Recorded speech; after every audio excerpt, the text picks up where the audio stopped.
Wahabi apa Wahabi ini? Wahabi itu gampangnya orang-orang yang mengaku salafi dan ingin memurnikan ajaran Islam untuk kembali kepada Quran dan Sunnah. Kadang-kadang dakwahnya cenderung radikal atas tujuan memurnikan ajaran Islam, seperti membid'ahkan sebagian besar ibadah yang tidak ada tuntunannya menurut keyakinan mereka, menganggap suatu adat sebagai khurafat, dan bahkan yang paling parahnya adalah mengkafirkan orang muslim yang jelas-jelas bersyahadat. Padahal yang memiliki hak atas agama ini hanyalah Allah semata. Siapa kita menghukumi orang yang tidak sepemahaman dengan kita? Ciri lain Wahabi seringkali langsung mengambil ayat Quran dan hadis tanpa memandang pendapat imam madzhab. Padahal imam hadis itu hidup pada masa setelah imam madzhab. Assalamualaikum warahmatullahi wabarakatuh. Alhamdulillahilladzi arsala rasulahu bil huda wa dinil haqq liudhhirahu 'alad dini kullih wa kafa billahi syahida. Allahumma salli wa sallim ala nabiyyina Muhammadin wa ala alihi wa ashabihi wa man tabi'ahum ila yaumiddin. Kembali bersama saya Zulkarnain El-Maduri. Kali ini yang akan saya sajikan berkaitan dengan keusilan banyak orang yang selalu berusaha memarginalkan Wahabi. Kata Wahabi sangat menakutkan mereka. Kata Wahabi selalu menjadi momok bagi mereka. Tidak ada yang paling ditakutkan sebagaimana insan-insan muslim di Indonesia ini kecuali kata Wahabi, yang mana dalam persepsi mereka Wahabi itu kelompok klaim, sementara mereka bukan klaim. Padahal kalau kita membaca kenyataan, justru apa yang disampaikan oleh orang-orang yang dituduh Wahabi itu tidak bisa dibantah. Orang-orang yang dituduh Wahabi itu tidak bisa dijawab. Merespon seluruh persoalan yang disandarkan kepada Wahabi oleh mereka umumnya dengan cara-cara yang tidak ilmiah. Ini yang menimbulkan kekalutan, kekeruhan, kegoncangan di kalangan mereka, karena mereka memang tidak bisa menjawab. Maka sebagai salah satu cara adalah menebarkan fitnah.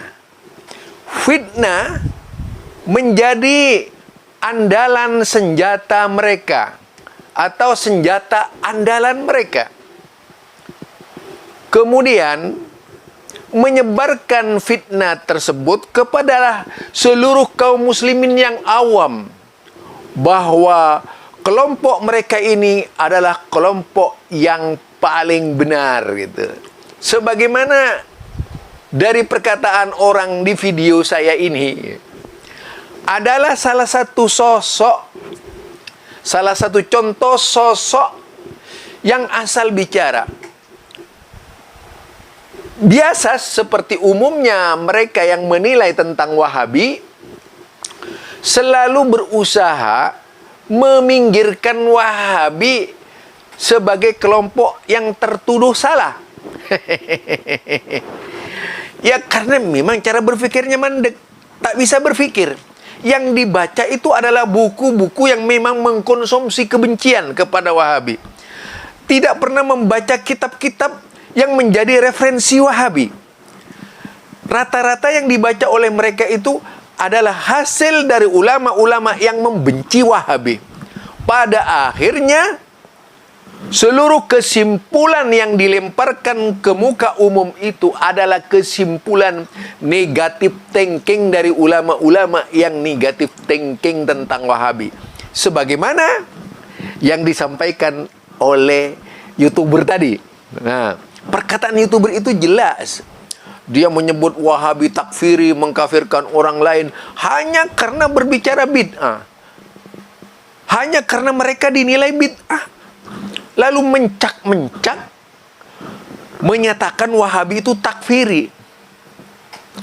Kalau kita melihat di dalam kitab-kitab Wahabi dan kitab-kitab dahulu kala dari kalangan Hambaliyah, banyak produk-produk pemikiran kelompok Hambaliyah jauh sebelum Wahabi, jauh sebelum Ibnu Taimiyah.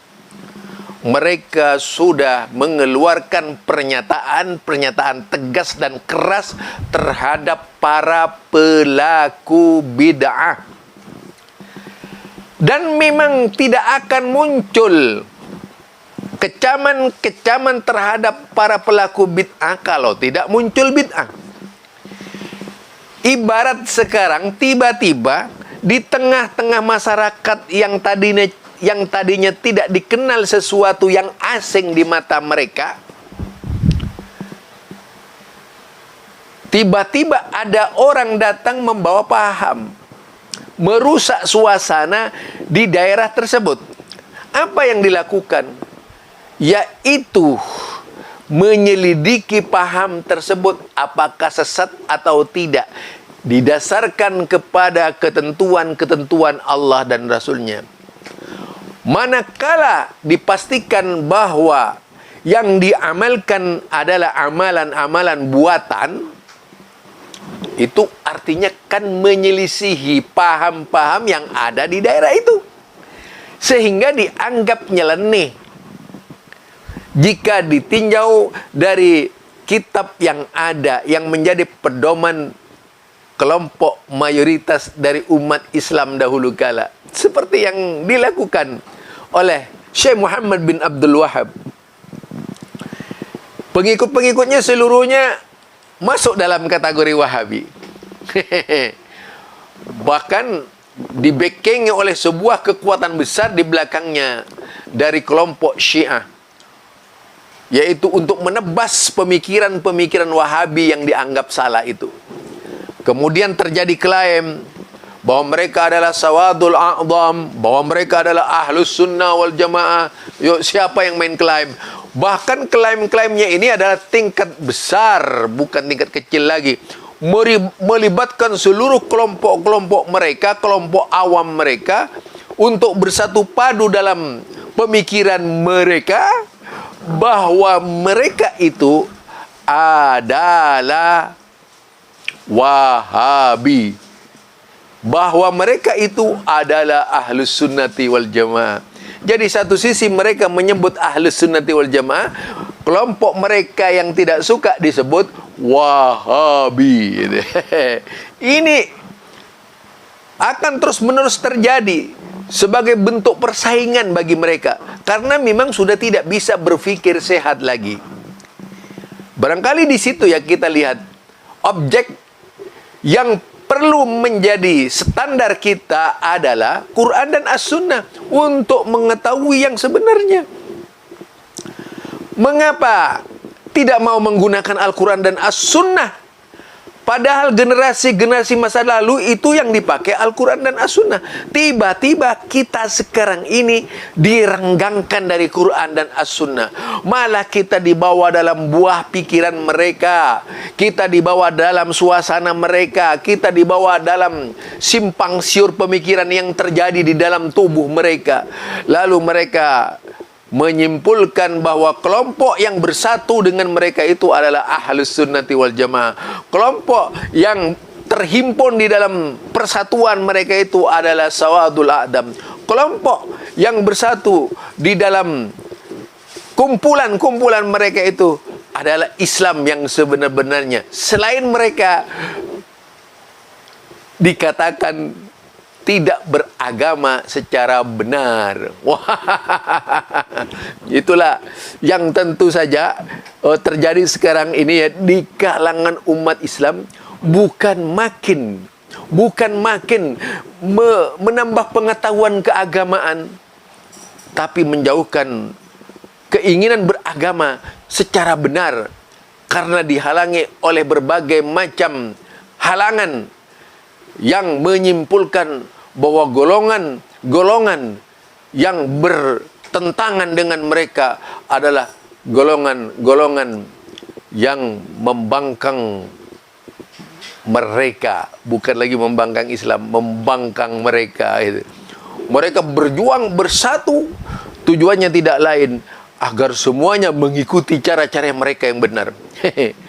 Aduh, walau kana aba'ahum la ya'kilun la ya'lamun, walaupun nenek moyang kalian itu tidak tahu, lalu menjadi sandaran kalian, lalu menjadi pedoman kalian, lalu menjadi panduan kalian, lalu menjadi mazhab kalian, lalu jadi ikutan kalian, bukan makin mendekatkan kita seluruhnya kepada jalan Al-Quran dan As-Sunnah, tapi menjauhkan dari Quran dan As-Sunnah. Ini saja dari saya, Zulkarnain Al-Maduri.